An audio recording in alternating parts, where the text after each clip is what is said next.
내용 자체가 너무 거창한데 사실은 내용이 별거 없고 그렇다라고 하는 말씀이신데 어떻게 생각하세요, 정 선생님?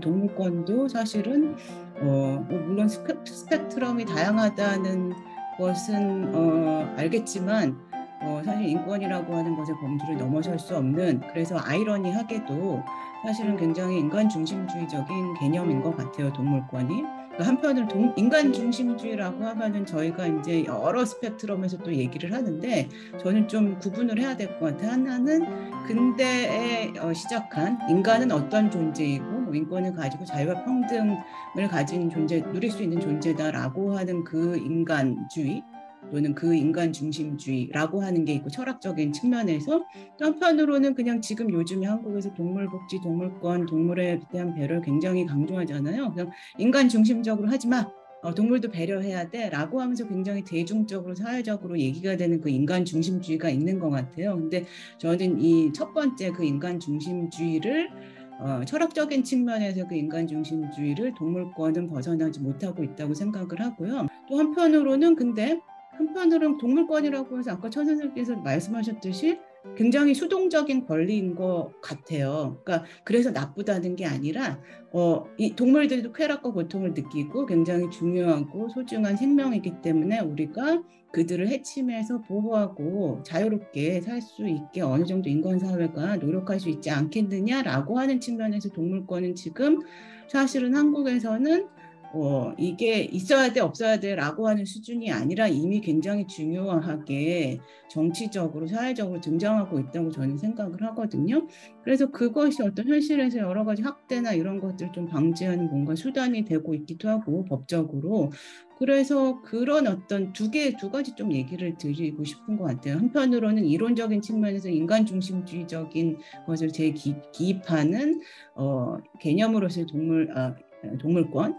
하지만 한편 현실에서 굉장히 중요한 어떤 수단으로서 등장하고 있고, 사실은 동물들에게 이게 정말 절대적으로 정말 더 좋은 삶이냐 이거는 얘기할 수 없긴 하지만 인간들이 어느 정도 배려하는 그런 노력들이 생겨나고 있는 그런 사회를 우리가 지금 목도하고 있다라고 하는 어떤, 거기에 동물권이 굉장히 중심이 되고 있지 않은가라고 하는 말씀을 드릴 수 있을 것 같아요. 인간 중심적인 그런 한계가 있지만 또 선언적인 의미가 있어서 현실적인 문제를 풀어보는 중요한 키가 되는 것은 사실인 거잖아요.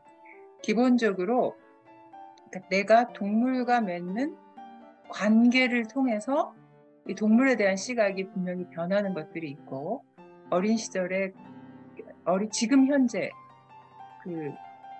개나 고양이를 키우고 있는 사람들이 이 동물에 대해서 느끼는 것이 확실히 다른 것 같고, 그 어느 정도로 가족 개념이 바뀔 정도로 다른 것 같아요. 동물하고 인간하고의 그 맺는 관계들은 저는 인간하고 맺는 관계하고 또 좀 다르다고 생각하거든요. 그러니까 그 다른 관계를 반드시 인간관계하고 비교할 필요는 없고 이건 이것대로도 존중을 해줘야 되는 건데, 이제 그게 이제 우리가 표현하는 방식이라든가 장례를 하는 방식이라든가 이런 게 이제 그 전에 우리가 가지고 있던 문화 안에서 해결을 해야 되기 때문에 그게 이제 사람하고 비교가 되는 뭐 이런 지점들이 좀 있는 것 같기는 합니다. 근데 그 위로를 받는다든가 아니면 따뜻함을 받는다든가 하는 게 인간관계에서 못 받기 때문에 동물에서 받는 것은 아니라고 생각해요. 다만 이 두 가지는 되게 다르기 때문에 그 인간이 인간 사회에서 적응을 못한다던가 인간 사회가 계속 삭막하게 깨어져 간다던가 관계들이 무너져 간다든가 그렇기 때문에 동물이 들어온 것은 아닌 것 같거든요. 이런 동물들에 대한 이제 그 관계들을 우리가 조금 더 존중을 한다면 역시 이제 그 다음 번으로 가는 거죠. 정말 우리가 가족만큼 이렇게 가까운 관계를 맺을 수 있는 이종이 있다는 게 얼마나 큰 일인가 하는 거를 좀 깨닫는 어떤 계기였으면 좋겠다고 생각을 해요. 오히려 이게 가족으로 들어왔다는 거에서 우리가 가지고 있는 가족의 의미에서 얘네들을 포함시켜 생각하는 게 아니라 다른 종류의 전혀 다른 종의 어떤 존재들하고 더 특별한 관계들을 맺을 수 있는 가능성에 대해서 얘기를 하는 지점이었으면 좋겠다고 생각을 합니다. 그렇게 되면 우리가 가지게 되는 다른 종류의 책임감들, 다른 종류의 의무들, 그 다음에 사회 안에서 보자면 다른 종류의 제도들 이런 것들이 이제 필요한 그런 시점에서 봤으면 오히려 더 좋겠습니다. 예. 그 특별한 관계라고 표현을 하셨는데 정말 애착 관계를 가질 수 있는 생명들이라고 하면 그것에 대해서 어느 정도 그 뭔가를 보호해 줘야 되고 양쪽을 다 그렇게 해야 되는 것들이 있는 것 같아요. 근데 이제 현행법상 보게 되면 놀랐어요. 이 민법상 우리가 키우고 있는 개나 고양이가 물건이랍니다. 아셨어요? 물건이고 그리고 내가 키우고 있는 강아지를 누군가가 이렇게 이제 상처를 입혔을 때 이 내가 보상받을 수 있는 권리가 이 재물손괴죄라고 합니다. 근데 이걸 좀 정리를 해야 되지 않을까? 너무나 사실은 뭐 법적인 게 뭐가 중요해라고 말씀하실 수 있는 부분들이 있을지 모르지만 이건 어떻게 봐야 될까요? 저는 이제 계속 뭐 네. 동물들에게 도덕적 지위가 있다라고 생각을 하니까요. 예, 당연히 동물들을 제물로 간주하면 안 된다라고 생각을 해요. 그리고 예. 생명이 있는 존재, 그리고 특히 자의식이 있는 포유류 같은 경우에는 당연히 어느 정도 도덕적 지위가 있다라고 생각을 하는 거죠. 예. 근데 아무튼 불과 얼마 전까지만 하더라도 이제 뭐 애완동물이라는 표현을 썼잖아요. 근데 애완이라는 게 옆에다 두고 이제 가지고 논다라는 그런 어떤 그 뉘앙스를 주다 보니까 그런 표현을 쓰지 말고 반려동물이라고 바꾸자라고 해가지고 최근 들어가지고는 반려동물이라는 표현을 많이 쓰잖아요. 이런 식으로 하나씩 둘씩 동물들을 대하는 태도 또한 계속적으로 바꾸어 나가야 된다라고 생각을 하는데 법에서도 재물이 아닌 생명체로서 어느 정도 존중을 해야 된다라는 식으로 바꿔 나가야 된다라고 저는 생각을 합니다. 법적으로 동물이 물건이라고 하는 지위를 가지고 있는 것은 사실상 우리의 어떤 지금 한국 사회 현실을 반영하는 거라기보다는 사회적인 현실이랑 법적인 어떤 정의랑 괴리가 있는 것이 한계인 것 같아요. 그러니까 이게 사실은 동물복지, 뭐 동물복지법, 동물보호법 이런 게 다 서구에서 들여온 것이잖아요. 그래서 서구에서 이제 반려동물을 어떻게 규정하는가를 그거를 이제 그대로 들여와서 한국에 그렇게, 그리고 한국에 사실 물건 같은 뭐 생명으로 사실 인정하지 않았었던 것이죠, 사회적으로. 근데 사실은 지금 뭐 네 가구당 한 가구가 반려동물을 키우고 있고 그렇다고 하는 현실은 사실상 사회적으로, 그리고 많은 사람들이 지금 안 키우지만 또 키우고 싶어하고 하는 그런 여러 가지 어떤 사회적인 미디어의 영향으로, 그래서 현실적으로는 사실은 물건이라고 생각하는 사람이 줄어들고 있는 게 사실인 것이죠. 그래서 지금 이제 한국에서 어떤 그런 아까 천 선생님께서 말씀해 주신 어떤 특별한 관계, 가족, 또 인간과 인간 관계와 또 다른 인간 동물 관계가 있다고 저는 생각을 하는데요. 그래서 가족 관계냐 아니면 가족이 아닌 다른 어떤 요소들로 구성되지만 하지만 사회적으로 인정되는 어떤 관계로 분명히 지금 이미 등장하고 있고 앞으로도 더 그게 강화가 되지 않을까, 그런 생각이 좀 드는 것 같아요. 함께 사는 사람들이라고, 함께 사는 존재들이라고 하는 그런 측면에서 저는 뭐 가족으로 논의돼도 이상할 것이 없다는 생각이 들어요.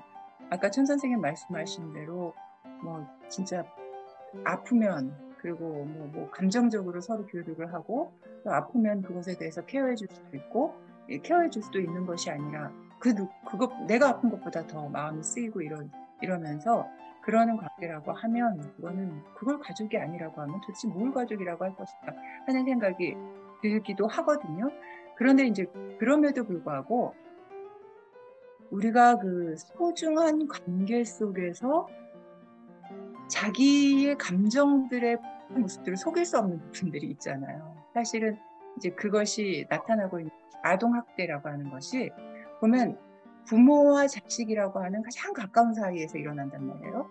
그것도 이전에 아동학대를 받았던 부모가 다시 그 사랑이라고 하면서 학대를 하는 그런 경우가 있는데, 동물도 마찬가지인 것 같아요. 말도 하지 못하고 그다음에 스스로 권리도 주장할 수 없는 이런 동물들이, 이 동물 학대도 사실은 중요하게 우리가 살펴봐야 될 문제인 것 같거든요. 먼저 학대부터 얘기를 하고 얘기해야 될 것 같긴 한데 우리가 어떤 애정관계, 그러니까 아까 선생님 말씀하셨잖아요. 반려동물들을 많이 키우고 이것이 어떤 실제적인 변화, 동물에 대한 동물의 사회적인 도덕적인 위치도 더 강화하고 그럴 수 있는 디딤돌이 되지 않을까. 우리가 실제적인 경험과 관계를 통해서 그렇게 말씀하셨는데, 저는 살짝 그것에 대해서 조금 유보감 또는 회의감이라고 하는 게 들어요. 그거는